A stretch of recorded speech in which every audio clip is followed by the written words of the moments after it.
जैसे कोई विविध प्रकार के शास्त्रों का स्वाध्याय करके ज्ञान आदि के द्वारा, तो ऐसी ही अटकल लगाएगा जैसे उद्धव जी ने लगाई थी।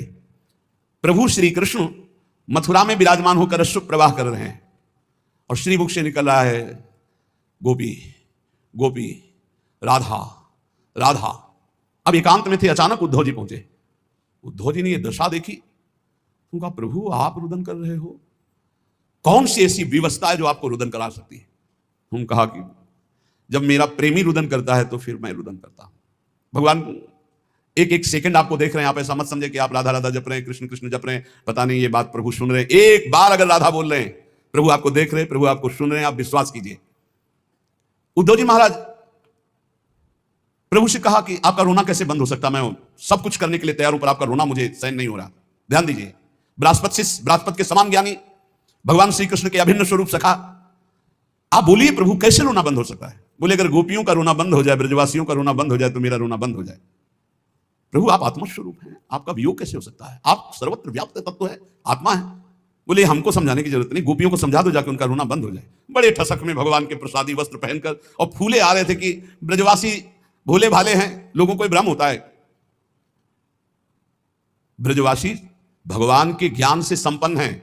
एक बार की बात बताए, सुदामा कुटी में श्री सुदामा जी महाराज विराजमान थे, एक महापुरुष पधारे थे, नाम उनका नहीं लेंगे। अब वो शुरू किए, दृष्टा और साक्षी और ब्रह्म हो। एक मैया खड़ी हुई, ए बाबा पता है तो तू कहां बैठो है? वृंदावन में। अरे श्री जी की कोई बात सुना, लालजू की कोई बात सुना, ना आती हो तो बैठ जा। कोई दूसरा बोले ये क्या बोल रहा है तू, ये बोलना है तो तू काशी में बोल जाके, यहां वृंदावन है। अब कोई विद्वान बोले तो उससे तर्क विवाद की बात, छड़ी लिए खड़ी बुढ़िया। तो सुदामा जी महाराज खड़े हुए और कहा महाराज जी कृष्ण चर्चा करो, यहां और कोई सुनने वाला नहीं, आप कृष्ण चर्चा करो। ये प्रेमियों का देश भैया, यहां बड़े बड़े धूल दूसरी ज्ञान गुदड़ी, ज्ञान की गुदड़ी हो गई। अब उद्धव जी झूमते चले आ रहे थे, बड़ा गर्व था कि आज तो बेचारे ब्रजवासी भोले भाले हैं, जाके आज उनको ब्रह्म ज्ञान देंगे तो निहाल हो जाएंगे और ये भी समझेंगे कि उद्धव ज्ञानी उद्धव।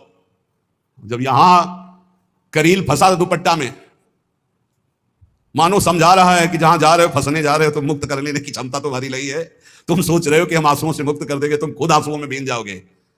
ये प्रेम नगरी में तुम्हारा प्रवेश हो रहा भैया, ये वृंदावन है, वृंदावन। अरे भाई ये वृंदावन है, अभी नहीं समझ पा रहे हो, ये वृंदावन है। वृंदावनेश्वरी श्री श्यामाजू का ये महान महल है। महाराज देखा सखाओं को, बाबा की मैया की स्थिति, उद्धव जी की हूक निकलने लगी। थोड़ी थोड़ी देर में मैया, पहले रात्रि में रुके ना, मैया की जो दशा देखी यशोदा मैया की, रुक लाला रुको, वो भावरी है, देखिए नया मक्खन है। बाबा नजदीक, अरे भावरी तू कहां भूली हुई है? वो तो हाय विकलता, बाबा की विकलता, मैया की विकलता। सुबह हुआ तो गौं की, बछड़ों की, ब्रजवासियों की हालत। उद्धव जी की जो बोलने की ताकत थी, जो उत्साह था कि मैं ज्ञान बोलूंगा, वो तो खो गया मैया, बाबा और ब्रजवासी और सखा, गौं बछड़े, यहाँ के पशु पक्षियों की दशा देख करके।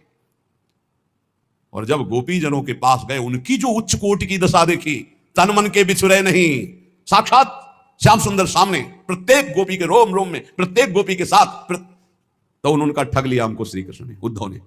अब उनको रोष आ रहा है कि आज तक हमको ये प्रेम का दर्शन नहीं बताया, आज तक हमको नहीं बताया स्वरूप।